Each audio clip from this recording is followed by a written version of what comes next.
Bonjour chers internautes, comme c'est beau de vous retrouver à cette séquence vidéo, voix du conte, voix de la sagesse. L'histoire de cette semaine est une fable et elle porte sur la communauté des bœufs et les lions.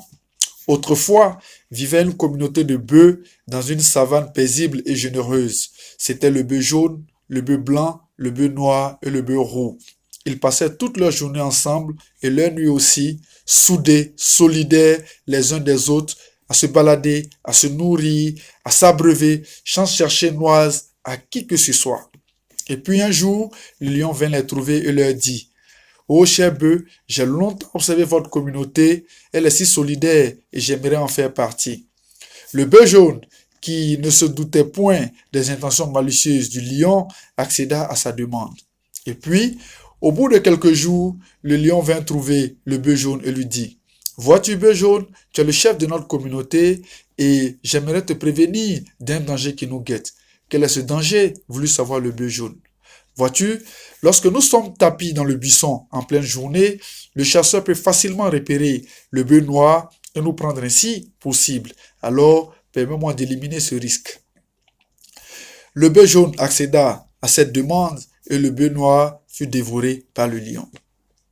Quelques jours plus tard, le lion vint encore trouver le bœuf jaune et lui dit: bœuf jaune, tu es le chef de notre communauté et il y a encore un risque énorme que nous courons.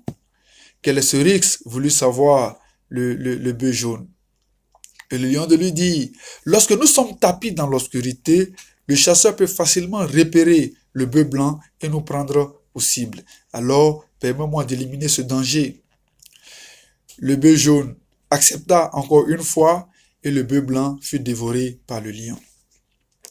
Au bout de quelques jours, le lion revint encore trouver le bœuf jaune et lui dit: vois-tu, bœuf jaune, tu es le chef de la communauté et toi et moi avons la même couleur de peau. Alors, permets-moi donc de dévorer le bœuf roux de sorte à ce qu'il ne reste plus que toi et moi qui nous ressemblons.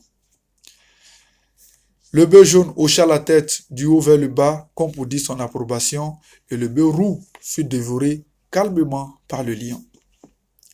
Au bout de quelques semaines, le lion se mit à regarder curieusement le bœuf jaune. Et le bœuf jaune lui posa la question: pourquoi me regardes-tu ainsi? Point besoin de poser la question, rétorqua le lion. Tu sais bien que je vais te dévorer.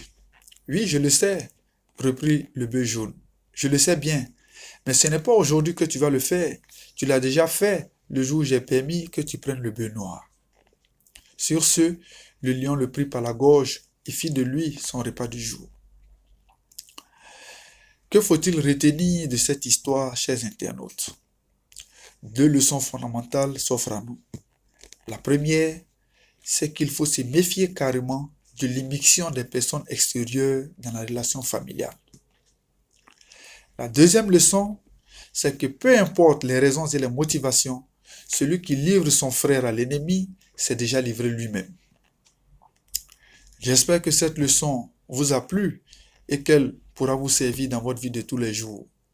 Le sage nous enseigne que la fraternité peut certes produire de la fumée, mais elle ne s'enflamme jamais. Sur ce, passez un très bon week-end et à nous revoir la semaine prochaine pour une autre séquence vidéo de Voix du Conte, Voix de la Sagesse. J'ai pris du plaisir à vous la raconter. J'espère que vous avez eu du plaisir aussi à l'écouter. À nous revoir très bientôt. Bye, à la prochaine. Je vous remercie.